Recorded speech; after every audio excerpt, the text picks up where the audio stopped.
Good morning. So, as a handmade seller, identifying your target market, or more specifically, identifying your ideal customer, is the number one key to growth, more effective marketing, and more sales. So, you might be like, why is that? Well, when you really nail down your ideal customer, that is when you start attracting people who want to spend money with your business. So, we're going to be talking about all of the details of that, how to find your ideal customer, and again, why that's so important on today's Crochet Business Chat. So, welcome to my channel. My name is Pam Grice. I'm the Crochetpreneur, and I am on a mission to help 100,000 women find personal and financial freedom through crochet. So you are in the right place if you are wanting to grow a profitable crochet business that lets you create a life that you love. If you're looking for crochet business tips, encouragement, strategies, you're in the right place. Go ahead and like this video and subscribe to the channel so you don't miss anything. And be sure to hit that notification bell so that you're notified anytime I upload something new or anytime I go live. So thanks for being here. It's so great to have you on board. So we're going to talk today, like I said, about finding your ideal customer. So I'm going to quickly, good morning. I'm just seeing who's here this morning. Um, Monica and Marita and Brooke. Hi, ladies. Okay, so I'm going to pull up my slides and we're going to walk through this really quickly. Um, see if we can get this to work. There, it's working. Um, like 2 minutes ago, I realized I had my slides in the wrong place. So here we go. All right, easy steps to identifying your ideal customer. This is one of those things that really trips up small business owners, handmade sellers, thinking, why do I have to identify a single person? Isn't that going to cut down on the possibility of my sales? And B, that's really hard and I don't want to. So let's talk about the benefits and try and overcome those obstacles to why we might not want to do this. So first, this is a handmade business basic. This is a 101 handmade business type lesson. So basically, if you want to grow a profitable business, one of the first steps you need to take is to identify your ideal customer. Now, if you are not in CBA, if you are in CBA, you know that in Module 2, we walk through all of this information. Deep dive into this, your own psychology, the psychology of your customers, all of that. So if you're in CBA, this will just be kind of a refresher for you. But if you're not in CBA and you don't have those resources, I did create a little workbook for you that you can grab down in the description below. Just click on the link and I will get that sent out to you. So identifying your ideal customer avatar is the key to growing a profitable handmade business. So often when we start a business, we think like this. Here's the world, and here are all the customers, and those are the people I want to sell to. So when I create products, I say, would someone want to buy this? Yes. Okay, I'm going to put that product in my product line. Or is there a market for this product? Sure, I'll put it in my product line. But the thing is that when we do that, when we try to sell all of the things to all the people, we end up being invisible. We end up not standing out, not being remarkable, being forgettable. So when we try to sell to everyone, we end up selling to no one. You become invisible. You become white noise in the background of whatever's going on. So as a handmade seller, this is really important. Perhaps out in the world, you might say, well, Walmart does it or Target does it. And that's true, but those are very large corporations. Those are not handmade individuals making beautiful art. So you're an artist, and artists um, need to attract a specific audience, or else they're not seen as artists, but rather crafters or homemade people. You want to be seen as an artisan, and in order to do that, we identify a target customer, an ideal customer, and then we market specifically to that person. So we're going to get into that just a little bit. Okay, so this is our goal. So in this big wide world, we're looking for this person. And this is the person we're going to be speaking to. Every time we create content and anytime we write copy, when we create graphics, even as we're creating our brand itself, and especially when we're creating products, we are looking at this person here and we're speaking to them and we're creating products for them. In this way, we create a highly sought after niche and we attract the people who are specifically looking for us. We don't become white noise. We become the person out there in front who's showing up and who's attracting people. So you might say, why? Why are we going through all this trouble? Well, when you know your ideal customer, you will be able to create products that will have her saying, take my money. So you'll be able to specifically say, what are her pain points? His or her, of course. I'm using her just because most of us have female customers, but not all. Okay, so having her say, take my money, you're looking at her pain points, you're creating products that she's looking for. And in that way, she sees your marketing, your marketing strategy, your ad copy, or your social media copy, and it has her looking at your business and thinking, wow, she gets me, or he gets me. She is for me. I need more of this. I need more of this person. I need more of these products. So again, you position your business in such a way that you become a magnet to this person, and as a result, everyone like her. So as we're speaking to an individual person, we start attracting the entire kind of an entire group of people who kind of fit into that same mold. So her friends, her colleagues, other women like her.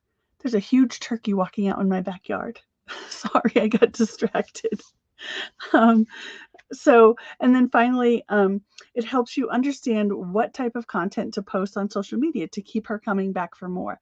So often, as we're creating social media content, we're like, oh, I can't think of something new to say. Well, all you have to do is look at your ideal customer and say, what would she like to hear from me today? How can I encourage her? How can I make her laugh? How can I speak to what's going on with her? It doesn't have to be specifically about your business. It doesn't have to be a sales post. It could be anything that attracts that ideal customer. And later on, you'll sell to her. All right. Forgive me if you hear snoring. My husband is sick today, so he's still in bed. Okay. Then, so identifying and then attracting. So we have to take action on what we learned today. We're going to identify our target customer, and then we're going to attract them. And that will change everything for your business. So again, here is your ideal customer. If you don't know who you're speaking to, you won't know what to say or how to bring value to them. So let's take a deeper look at who this person is. There we go. We just zoomed in on that little dot in the circle, and here is who we found. There she is. And as an example of who this might be, her name is Sarah. She's 45. She's upper middle income stay-at-home mom. She is active in her community. She values integrity, peace, and family. She enjoys reading, scrapbooking, and the odd night out with her girlfriends. And a night out means live music at a local coffee shop. So as you're developing your business, you're looking at Sarah and saying, what does Sarah need to hear from me? She's a stay-at-home mom. Maybe I can give her some tips on organization or managing the kids' schedule, or she's active in her community. I'll share how I'm active in my community, and that will help attract her to me. We share a lot of the same values. We share a lot of the same interests. So as you're creating content, you're speaking directly to her. Or what if this is Sarah? Sarah's 25. She's a middle income, entry-level professional. She has no kids, but she loves her fur babies. She values fun and love and authenticity. She enjoys hiking, nature, and helping out with environmental causes, and the odd night out with her girlfriends. A night out means drinks and dancing at a local hotspot. So, as you're creating content to try and attract Sarah, you're going to look at she loves nature and hiking and environmental causes. So, maybe she's seeking an environmentally friendly brand. So, eco products, reusable products. She has fur babies. Maybe you could share things with your fur babies. So share pictures of your pets, highlight your customer's pets. This will start attracting this person. If you love nature and you love hiking, you can share pictures of you doing those things, and she's going to be attracted to you saying, oh my gosh, she totally gets me. All right. Or perhaps Sarah is a higher income, upper level professional. She's got 3 kiddos and a hubby who stays at home with them. She values growth and status and social justice. She enjoys supporting local charities, watching her kids play sports, and, like the others, an occasional night out with her girlfriends. But for her, a night out means a quiet conversation at a local wine and chocolate bar. So you can see that as you're dialing in on your customer, there are a lot of factors that you can take into account to say, what is her life like? How do I speak to her? What are the things that she enjoys? Um, so in one case, Sarah, the 45-year-old, might not want to hear your political opinions, but I think Sarah at 35 probably does. So, looking at what is going to attract my target customer and what might repel my target customer. These kinds of things, as you deep dive into her lifestyle, her psyche, her loves, her hobbies, all of those things will help you create content that directly attracts this person, and then create products that meet the needs of her lifestyle. So you might say, um, well, I create home decor products. Each of these Sarahs will enjoy a different type of home decor product. Or I create fashion accessories. Each of these Sarahs would enjoy a different type of fashion accessory. They have different needs, different wants, different goals. So this is how, just to help you understand how understanding her will help you create products and content that will attract or repel different people. So, how and what you share, what you create, and where you find each of these women will be different. So, it's important to ask, who do you want to sell to? So often, I've been seeing in the maker community people who are attracting people who they don't like to work with. And oftentimes that happens because you're not paying attention to how you're showing up in your business. You may be showing up in a way that attracts people that you don't actually enjoy working with. So as you're creating your ideal customer, it's important to ask, who do I enjoy? So this is not one mistake that makers make is as they're developing their ideal customer, they think that there's a a have to. So she has to be this and she has to be that. And she creates this kind of obscure person when in reality, you'll want to create your ideal customer to be someone who you enjoy working with, someone who has enough money to buy what you're selling, and someone who you can understand. And typically, this person is going to be an awful lot like you.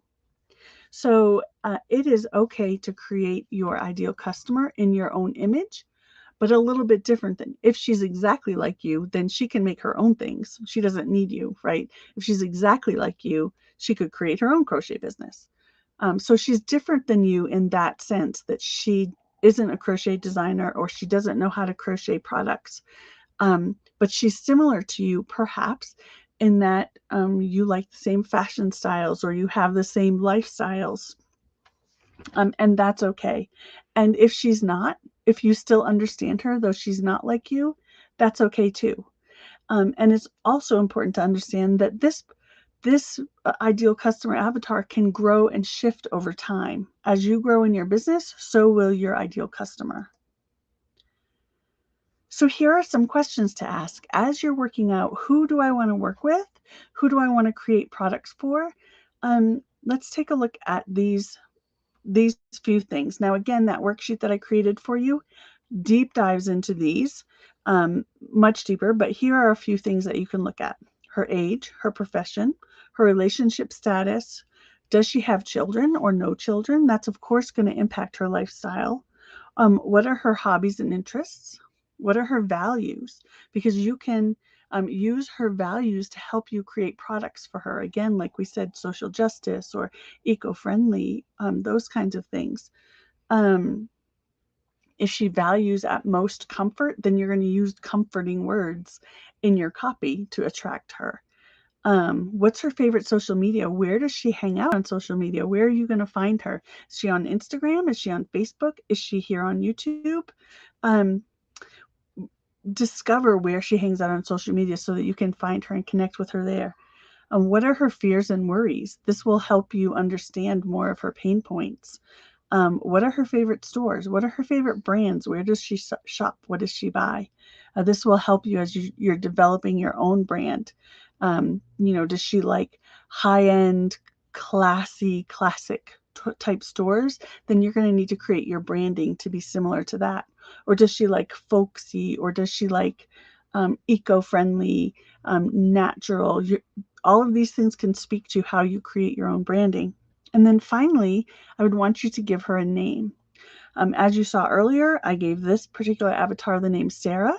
She might have a different name to you, something that you connect with and that helps you understand who she is and how she operates better. So give her a name so that as you're creating products and content, you can ask yourself, what would Sarah like? Or as you're creating copy, you could start in your head, Dear Sarah, and then write your copy. It will really help you to connect with her and create consistent copy, consistent messaging as you're speaking to this one person. And again, that doesn't mean you're only selling to one person or one type of person. Anybody can buy from you. But by focusing in on this one person, you create a hyper-focused strategy for your marketing and your product line that is going to attract people and help them become loyal customers and followers of yours. So the next thing I would have you do is write your avatar's story. So I would say find a stock photo that represents him or her, or if you know a person who fits the mold, you could maybe use one of their photos from Facebook. I would ask them before you did that. But there's a page in that worksheet that I created for you where you can write the story and you can have the photo right there. And then you can print it out and keep it in front of you as you're creating content for your business. So, and remember to allow your ideal customer to grow and change with you. Your business is going to grow and change over time, and so is your ideal customer. So whatever you choose today is not set in stone. So it's not one of those things that I want you to be so perfectionistic about that you don't do this. It's very important that you do this. And like I said, yes, it's okay if she's similar to you. We tend to attract people who are like us and who share our interests and values. So it would not be surprising if your ideal customer is very similar to you. And finally, remember I talked about attracting people you don't enjoy working with. If you recognize that you're attracting customers that you don't enjoy working with, it's important to analyze why this might be and make some shifts in your messaging and strategies to attract more of your ideal customer and repel those whom you don't want to work with. I had this issue in my own business where I was attracting a particular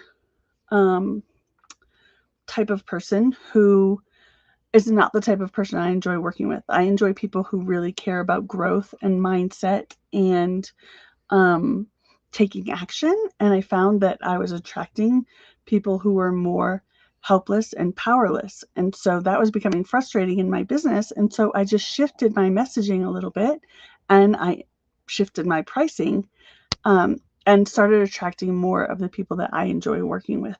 So you can look at that in your own business and say, why are these people attracted to me and what can I change? Finally, don't forget to click that link in my description to get on my list, and I will send that workbook to you today immediately. So it's all set up. Go ahead and click that link and get your own workbook. And now I have to remember how to come back on the screen. There we go. So that was just a kind of primer of how to identify your ideal customer, but really taking those first steps of answering those questions and getting an idea of who you would like to work with. It's that simple. Just answer the questions. You get to make it up. You get to create this person. So like saying, I don't know this person, that's okay. You're creating the person. It's your ideal customer, your idea, right?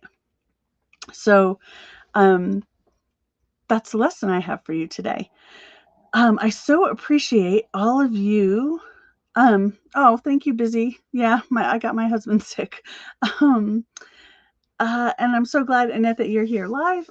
If you have any questions, feel free to leave them in the comments below, and I will answer them as soon as possible. And if you're on Facebook, leave them in the comments, and I will pop over there later today to answer any questions that you have. This is the first in a series of Handmade Business Basics. Next week, we're going to talk about niching, and once that's up, I'll link it down below with this video as well, so that you can grab both of these foundations. Okay. All right. Thank you so much for being here. I am having a busy day. I have to get things ready for the Crochet Business Summit that starts in 5 weeks. And so I'm going to be busy doing that today. So I wish you all a wonderful day. Thank you for coming to Crochet Business Chat, and I will see you next week. Bye, guys.